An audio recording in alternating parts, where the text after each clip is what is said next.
So we're going to talk about exponents today.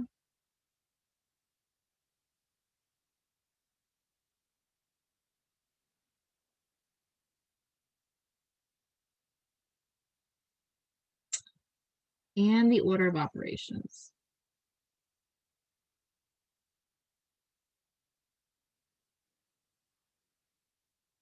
Okay. So first of all, let's start with exponents.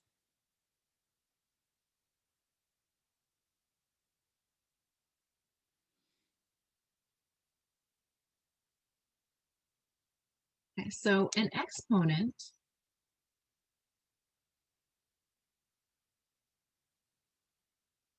is used as a shorthand to write repeated multiplication. So we've already seen that multiplication is repeated addition, division is repeated subtraction, but exponents are repeated multiplication. So here are some, again, definitions to kind of think of here. And I want to give you an example. So 3 to the 5th is an exponential expression.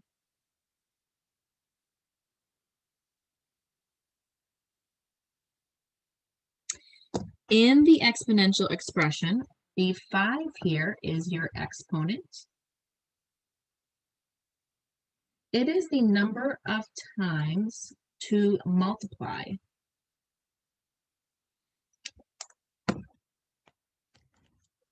And then your 3 here is called your base. And it what is being multiplied. So 3 to the 5th is the same thing as taking the number of 3 and multiplying it out 5 times.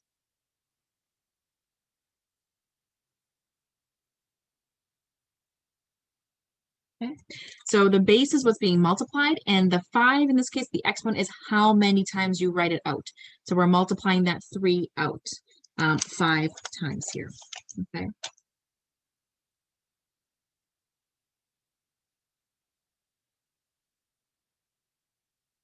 There we go. All right, some other things here. There are certain exponents that we give special names to.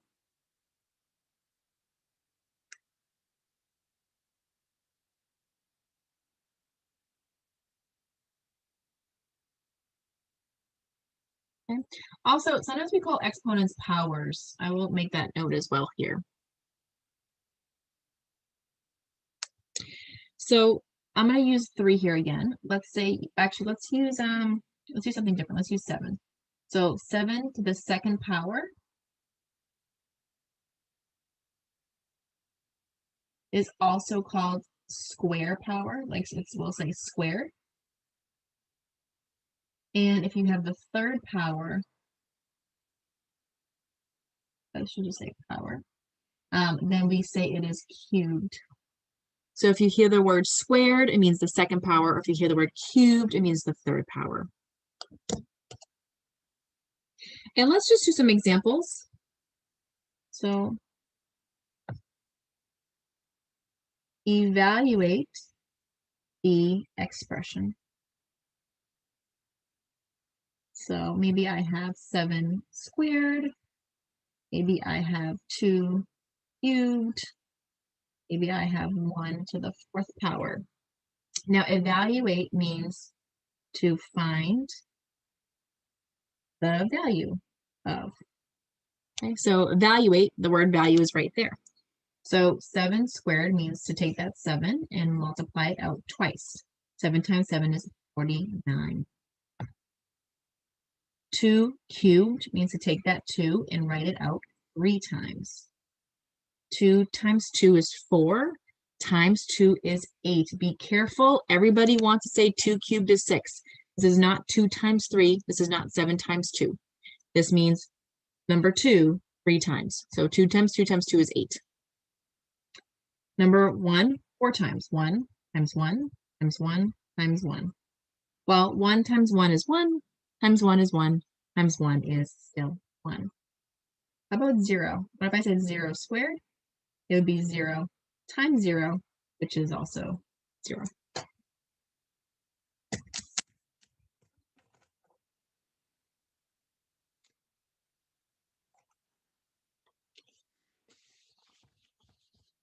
Let's do one more example here.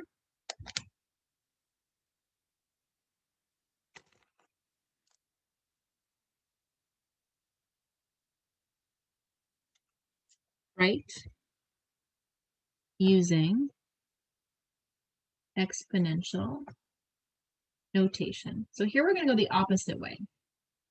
So what if I had 4 times 4 times 4? Or maybe I have 5 times 5. Or maybe I have 6 times 6 times 6 times 6 times 6 times 6 times 6.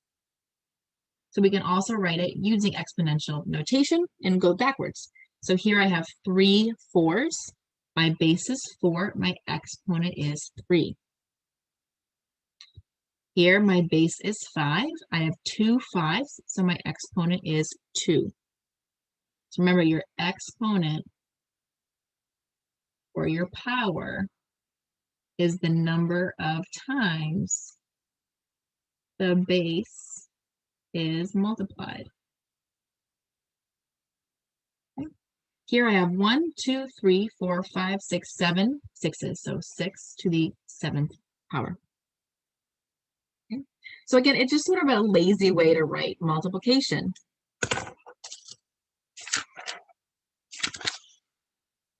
Now, the next thing we're going to talk about is the order of operations.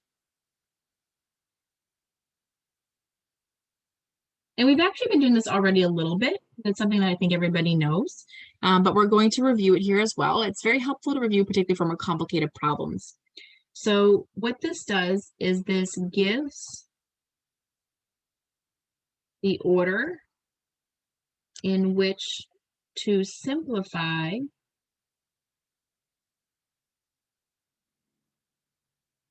expressions that have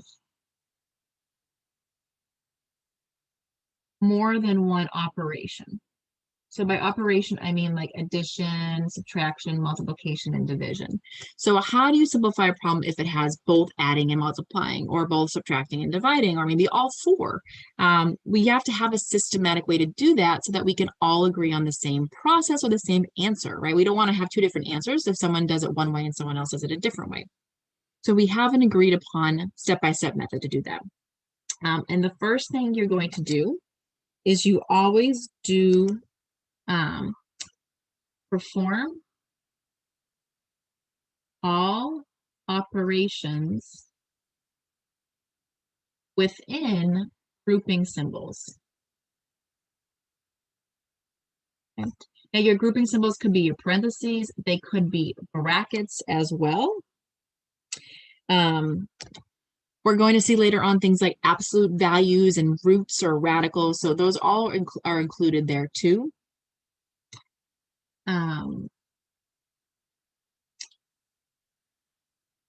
As a little note here, if you have a complex fraction, the fraction bar is a grouping symbol. So you simplify by top and bottom separately first. Okay. After you do your grouping symbols, you do the exponents next. Third, you simplify your multiplication and your division. And the key thing here is that you have to work left to right. So you do whatever comes first. Multiplying does not come before division. It's whatever comes first in the problem. They're equals. And then the last thing you're going to do is you're going to do your addition and subtraction. And again, you do have to work left to right here. And this always trips students up because they just kind of get used to doing all the adding first and then the subtracting second. And that's not how it works. These are equal, so you have to do them in order from left to right. Other ways you may have heard this, so some students remember this as PEMDAS, P for parentheses, E for exponents, M and D for division, A and S for adding and subtracting. So if you hear the phrase PEMDAS, or please excuse my dear Aunt Sally, again, these are just ways to remember the different orders. So P stands for parentheses, E stands for exponents, M and D stand for multiplication and division, A and S stand for adding and subtracting. So that's a helpful way to remember them, but you do want to remember that multiplication and division could go the other way. They work together. And the same thing with adding and subtracting. So you want to make sure you don't mix that up. So let's do a few examples with order of operations. And we'll start with some easier ones. So let's say I have 5 plus 2 times 10. No parentheses here, no grouping symbols at all, no exponents at all, but I do see I have addition and multiplication. So if you go back to your steps, and if you may need to put those on an index card for right now, just to keep them with you, go through those steps. Check for grouping first, check for exponents next, and then you're looking for multiplication or division. So I do have some multiplication here, so I'm going to do that first. And 2 times 10 is 20. So this becomes 5 plus 20. And then I get the answer of 25.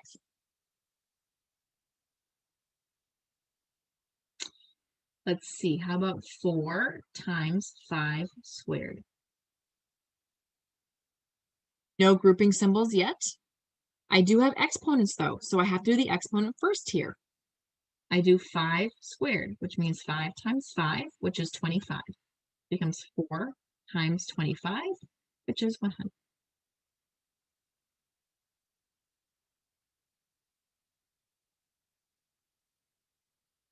Now, being careful, if I wrote the last problem like this, that would change my answer. So now I have grouping symbols, I have parentheses. So I have to do inside parentheses first. 4 times 5 is 20. This becomes 20 squared. Now, 20 squared means 20 times 20. So you can do out the multiplication there, or if you remember the shortcuts with zeros, when you're multiplying with zeros, you can just do the digits. 2 times 2 is 4, and then I have 2 zeros, so I just tack on the 2 zeros. So that's an easy way to multiply with zeros.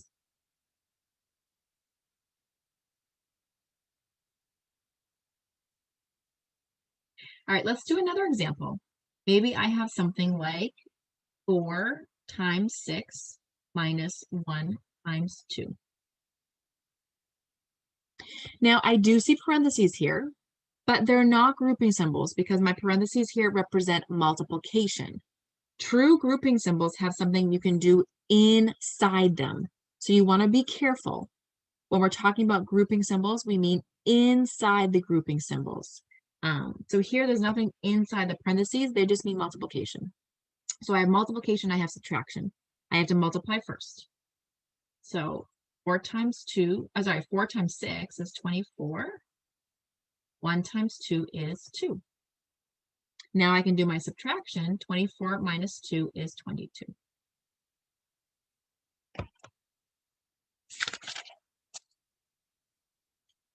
All right, let's kick it up a little bit.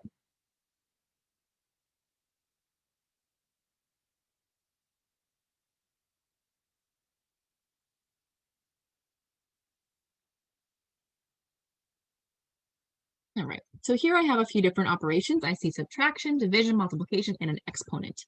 I don't see any grouping symbols, so that's where I would start. After that, I would do my exponent next. So what I'm going to do is just be really careful and rewrite everything in the exact order. Don't change the order of things. You have to keep it nice and lined up. Now, 6 squared means 6 times 6. That's going to be 36. Next, I would go on to multiplication and division. Now, be careful here. Multiplication and division, don't forget, you work from left to right. So everybody wants to do the 4 times 2 first, but we don't do that. We do the division first because it comes first in the problem. So 8 divided by 4 is 2. I bring down everything else. And then 2 times 2 is 4.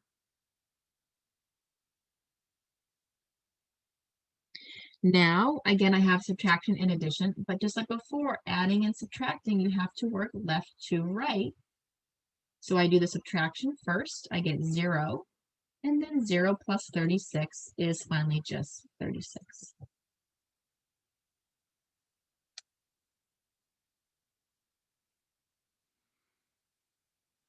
All right, I'm going to do just a couple more examples with you, because these are good to practice.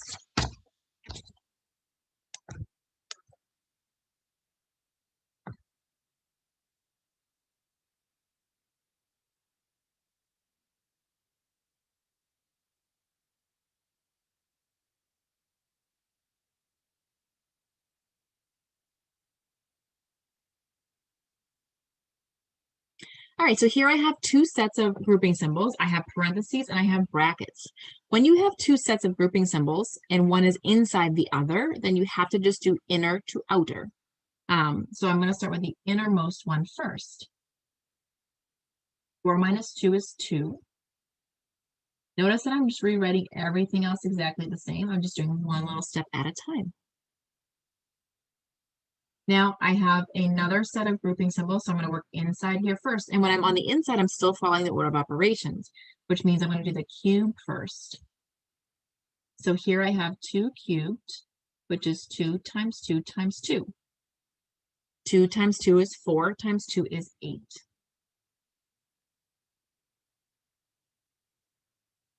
All right, I still have those grouping symbols and I still have something to do, so I'm going to keep going.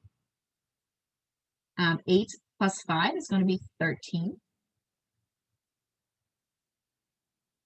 Now I still have the brackets, but there's nothing left to do on the inside, so that part is done. I'm going to move on now.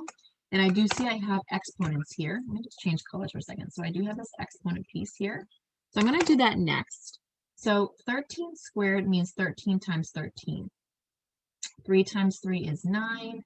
3 times 1 is 3. Put my placeholder. 1 times 3 and 1 times 1. So I get 169. So this becomes 2, 160.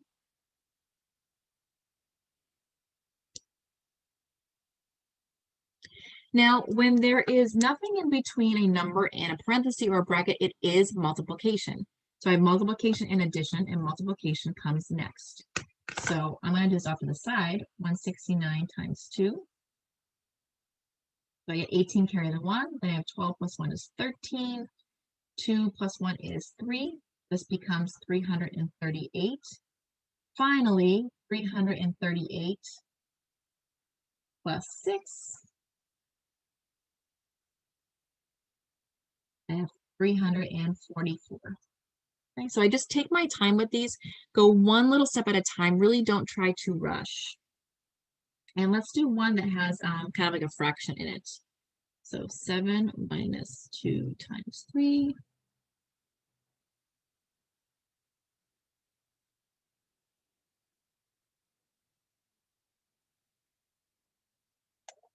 So when you have a more complicated fraction like this, you want to do the numerator and denominator separately first. And kind of say this big division bar for the end that actually represents a grouping symbol. So it's like you do the numerator, you do the denominator, and then we'll come back to it later.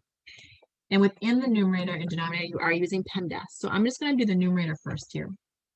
So in the numerator, I see subtraction, multiplication, and an exponent. The exponent comes first. So I have 7 minus 2 times 3. And then 3 squared means 3 times 3, which is 9. Then I see adding, subtracting, and multiplying. So multiplying comes next, right? I'm going back to the order of operations steps. If you don't know them, then take out your notes and just keep these out with you the whole time. Every time you're doing an example, go right down the line. After exponents comes multiplication and division.